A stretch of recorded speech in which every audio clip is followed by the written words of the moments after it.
The Golden King Midas has made his return to the storyline, but just when you think you know what he's up to, he proves that not everything is quite what it seems. With huge reveals confirming Midas teaming up with the heroes and teases towards brand new villains rising up to obtain the Zero Shard, we have a lot of ground to cover. If you'd like to support me, consider using my creator code TLL the Reaper in the item shop. It truly means a lot. And without further ado, let's dive into our gunslinging Midas's new storyline.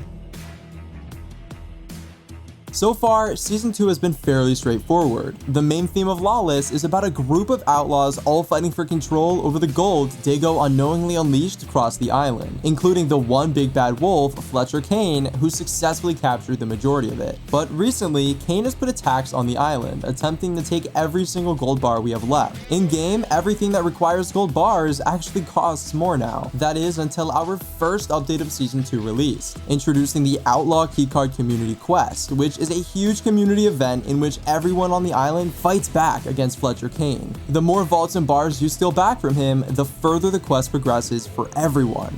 Once the community robs him enough, we get an Outlaw Keycard, and the first half of Part 3 of our storyline quests unlocks, all focused on, you guessed it, Midas. There's several stages to this keycard, with a new quest appearing for us to unlock each rarity, but thankfully it becomes a solo effort, so you can complete these at your own pace after the community collectively unlocks the keycard. Progressing its rarity allows you to unlock more things, like exotic weapons on the island, or the second half of Midas' story quests. If you want a deeper dive into the lore of Season 2 as a whole, make sure to go watch my previous video, where I hop into everything we know on launch and everything we know for the future. But let's get back to Midas. At the time of recording this video, the community quest is at around 33%, and we need to get it to 100% to have access to the first Part 3 story quests. But we've got enough leaks for them that we can accurately cover them without having to go in-game. Before we do this though, we should visit Midas on the island, roaming about in one of the black markets. His base dialogue isn't anything too juicy, mostly consisting of heartfelt responses to his old friends and crew, but his ask about options reveal some of his immediate intentions, and trust me, they're very important to hear, so don't go anywhere. Remember, his NPC becomes available after we successfully complete the first community quest, so by then, we've already united and worked together with fellow outlaws to accomplish our first task. When asking him about uniting the outlaws, he explains to us that he knows they don't want to be governed, especially by him, but both him and the outlaws all have a singular goal: to get Fletcher Kane out of the picture. Although it's a temporary alliance, they just need it long enough to pull that off, and then everyone wins. Something we've been curious about since day one is what Midas's plans are for the island. Although he has much bigger plans that we haven't covered yet, he can't follow through with those if Fletcher Kane is constantly sniffing down his neck. So step one of Midas's operation is to temporarily team up with the outlaws to take away all of Kane's power, and his power lies in his wealth. Speaking of Fletcher Kane, we finally got some much needed backstory about his and Midas's past. Asking Midas about Fletcher Kane prompts him to explain that they are actually old acquaintances, and he's always been the arrogant wolf we see today. But Midas has always been one step in front of him, and he believes that may have been a motivation for Fletcher Kane's greed over the years. In the end, Midas will come out on top. As you can see, we got some good information from having a little chit chat with Midas, but it does not stop there. That much bigger plan that I was talking about, well, it's something you probably weren't expecting, and the way he's getting to it after teaming up with the outlaws is just as unexpected. Let's dive into the Part 3 quests and piece together what the Golden King is truly planning. After the Part 3 quests are unlocked, we'll be prompted by Midas to complete a shadow briefing to earn his trust. This next part is currently unknown, but it's likely just a couple more quests on the island, like damaging opponents and things of that nature. After this, we help Midas bribe the outlaws even further, keeping their alliance to him strong. Shortly afterwards, though, is where the storyline finally begins to get serious again. Midas has us equip a sensor backpack and scan the island for mysterious energy signatures. Not to overhype this or anything, but all of the times we've had to equip special backpacks to scout the island, it's typically during a really good part of the story. Usually, it is a really good sign when our story quests involve custom props for us to use or interact with. Anyway, what could these mysterious energy signatures actually be? Well, before we do this for him, he says something to us that helps answer this exact question. I'll recognize the energy signature when I see it, and you might too, actually. What energy signal would both him and the looper both recognize? Well, that would be none other than the 0 points. This is the first time in literal years that our character has been recognized by another character as knowing what the 0 point is. For some reason, even though we've helped every main character ever throughout the history of Fortnite's storyline, nobody ever recognizes that we know a lot of the things that have happened. A big example of this was in Chapter 6 Season 1. Hope and Jones arrived to the island already knowing that they were searching for a shard of the 0 point, but when asking Jones about it, he was super reserved and protective of that information. If anything, Jones should have been very open to share this information with us, given we've been right by his side crisis after crisis for about 7 years now, handling the 0 point, the last reality, and much more. But either way, it's a very cool thing to see Midas not only remembering the 0 point himself, but knowing we would too. Aside from that, this quest helps finally allude to the fact that Midas is here on 0 point duty, hence the reason he traveled here from the Chapter 5 island. After scanning for traces of the energy, we locate the specific sources that it's coming from. On screen, you can see an image of what that energy looks like, and it seems to be just a gold version of the 0 point energy we saw in Nightship Forest last season. Contrary to popular belief, I don't actually think this is as simple as being a reused effect, but instead, I think this might help prove that the kintsugi that's spread across the island is actually imbued with 0 point energy. Let me explain. We know from the storyline quests of last season that Shogun X was using some of the shard's power. At some point, we had to scan traces of his essence, leading us to the comet's traces of energy. Since the Dark Presence had the shard stolen and it's been hostage inside the spirit realm for months now, we can assume that Shogun X and his army were superpowered by the shard to be stronger. When Dago defeated him during the live event, however, all of Shogun X's energy went spilling out from his chest, returning back to the spirit realm. But since he had some of the shard's power within him, that 0 point energy was flowing back too, supercharging the kintsugi and overloading the portal, creating a magic explosion of growing gold. This means that this gold that's been around the island is likely filled with 0 point energy, and now Midas has his eyes set on it to verify his suspicions. The 0 point shard is near. After doing this, Midas suddenly switches gears. You're now tasked with stealing a copy of the mask making book from Dago's hideout, the same one we can assume he's been using to create the masks of power. But why? Why would Midas go from being on a clear track to the 0 point to now shifting to the masks? Well, it's pretty simple. Midas is a smart guy.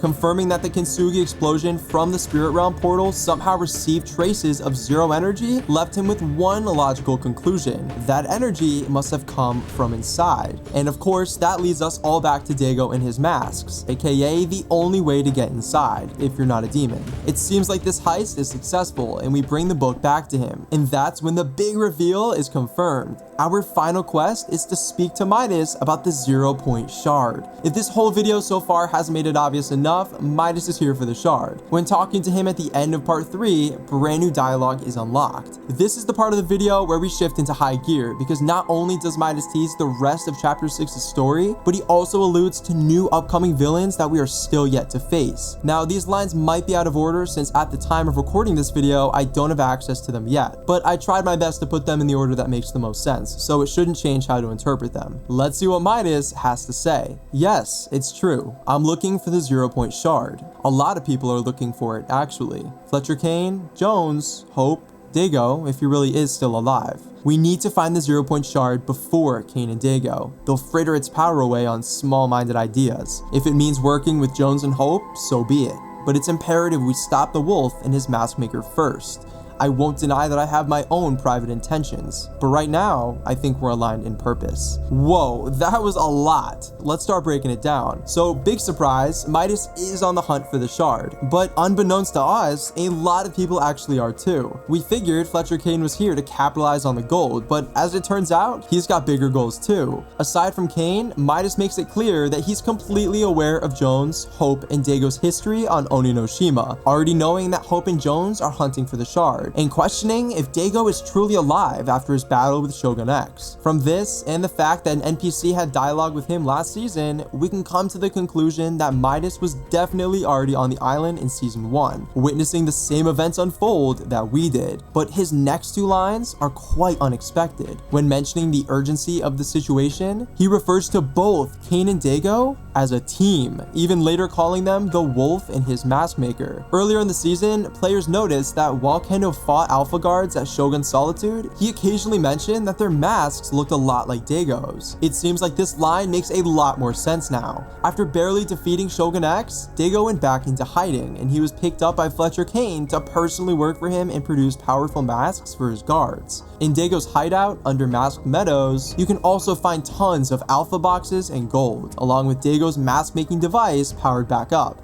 With all of this being said, this answers that big question that we had last video. Where did Daigo go? With one question down, that leaves Midas's final crucial reveal. He says that he's willing to work with Hope and Jones if it means fighting to keep the Zero Shard out of the wrong hands. But his last sentence to us does prove he's still withholding information. A couple questions remain after part 3. When exactly is Midas going to team up with Hope and Jones? And when that happens, what's their plan? But more importantly, what is Midas's plan? Well, we may actually have some answers. With the weekly story quest for this season being set to end about 4 weeks before the season ends, that leaves a huge gap of time at the end of the season. I believe by the end of this season, Fletcher Kane will be drained of his wealth and left with no options. After taking away all of Kane's power, Midas will be ready to join forces with Hope and Jones to carry out a plan to extract the Zero Shard from the spirit realm and bring it back to Oninoshima. Like he mentioned in his final dialogue to us, the priority right now is stopping Kane and Daigo. If we can't stop them, it's not worth trying to pursue the shard. But once they're left powerless at the end of the season, it will be time to continue. Currently, we know Hope and Jones are running out of ideas and desperately trying to think of things fast. They need a way into the spirit realm. Well, luckily for them, Midas is offering his golden hand. Hope, Jones, and Midas's plan will likely be to use the mask-making book in Midas's possession to re-access the spirit realm and somehow enter it to take back the shard. But we run into a huge problem. There's absolutely no way they can take on the Dark Presence by themselves. They are going to need backup. That's where the superheroes come in. Midas knows that there's no hope of entering the spirit realm if he doesn't have some firepower on his side. That's why I believe that his grand plan is to somehow find a way to attract or create a team of superpowered people to help enter the spirit realm and extract the shard. This would be the plot for season 3. Based on the science versus magic quests from earlier in the season, with Joss studying the gold and us picking up golden energy signatures from across the island, I think it's completely possible that he uses the dormant 0-point energy in the gold to create the superheroes himself. And from here, they help us take back the shard in season 3, maybe leading to an all-out battle for it against the Dark Presence as the finale for chapter 6. As you can probably tell by now, there's much more to Midas than what's on the surface. With secret plans to find and obtain the shard, to teaming up with Hope and Jones, and possibly creating superheroes for next season, I think the storyline for chapter 6 is finally kicking into overdrive. I'm personally very excited to see where the lore goes from here, especially having a fan favorite like Midas front and center. If you'd like to support me in my videos on the story, consider using my creator code TLL the Reaper in the item shop. And of course, make sure to subscribe to the channel and like the video if you enjoy my content. Thank you all so much for watching. Until next time, keep it reaping.